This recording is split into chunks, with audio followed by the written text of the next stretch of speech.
जिनके द्वारा आज अगर हम हिंदुस्तान में जीने का अधिकार प्राप्त कर चुके हैं तो बाबा साहब की देन है। अन्यथा देश आजाद होने के बाद में हम श्रवण जाति के लोगों के गुलाम होते, जैसे कि हम ब्रिटिश राज्य में अंग्रेजों के गुलाम थे। तो जो भगवान बाबा साहब भीमराव अंबेडकर जी ने हमें सम्मान दिया है, उसको हम कतई इन लोगों से आलोचनात्मक टिप्पणी पर बर्दाश्त नहीं करेंगे। इनको मुंह तोड़ जवाब देंगे और इनको ये दिखा देंगे कि बाबा साहब हमारे भगवान हैं। हम ऐसे काल्पनिक भगवानों को नहीं मानते जिसको ये लोग हम पर जबरन थोपना चाहते हैं।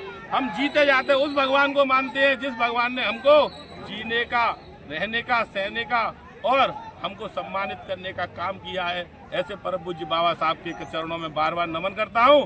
और मैं अमित शाह से कहता हूं कि आप केंद्रीय मंत्री हैं, कितने दिनों के हैं? 5 साल बाद सरकार बदलेगी, बाबा साहब के संविधान के अनुसार फिर कोई नया बैठेगा, फिर तुम्हारा क्या होगा तुम ये सोचने के लिए भी तैयार रहो।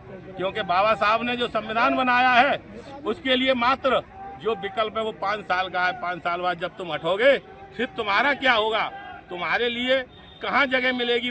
मैं अपने वक्तव्य में भारतीय संविधान के मूल निर्माता एवं करोड़ों SC ST आदि बहुजनों के मसीहा एवं उद्धारक परम पूज्य बाबा साहब डॉक्टर भीमराव अम्बेडकर जी के प्रति जो अमर्यादित एवं उपहासपूर्ण शब्दों का प्रयोग किया गया, जिसकी बहुजन समाज पार्टी कड़े शब्दों में निंदा करती है। और इसके साथ न केवल ये जो उन्होंने कहा वो बहुत ही अशोभनीय है, बाबा साहब के प्रति गहरी असंवेदनशीलता व जातवादी मानसिकता को भी उनका प्रदर्शित करती है। इससे बहुजन समाज के आत्मसम्मान व स्वाभिमान को काफ़ी ठेस पहुंचाई गई। इसको लेकर समाज के हर वर्ग में बीच भारी रोष व आक्रोश व्याप्त है।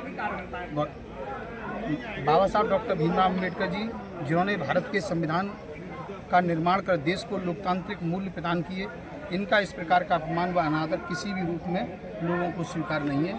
इसके लिए बहुजन समाज पार्टी ने कई बार अमित शाह और उनकी पार्टी से इस संबंध में शब्दों को वापस लेने और उनसे माफ़ी मांगने के लिए कहा गया, लेकिन आज तक उन्होंने ना तो माफ़ी मांगी ना अपने शब्दों का वापस लिया। उसी के क्रम में आज ये बहुजन समाज पार्टी पूरे देश के अंदर शांतिपूर्ण तरीके से, क्योंकि बाबा साहब डॉक्टर अम्बेडकर ने हमेशा में कानून का रास्ता अख्तियार करने के लिए उन्होंने कहा, तो उसी शांति व्यवस्था के आधार पर आज हमने पूरे देश के सभी जिला मुख्यालयों पर यह ज्ञापन दिया गया। उस ज्ञापन की कॉपी मैंने आपको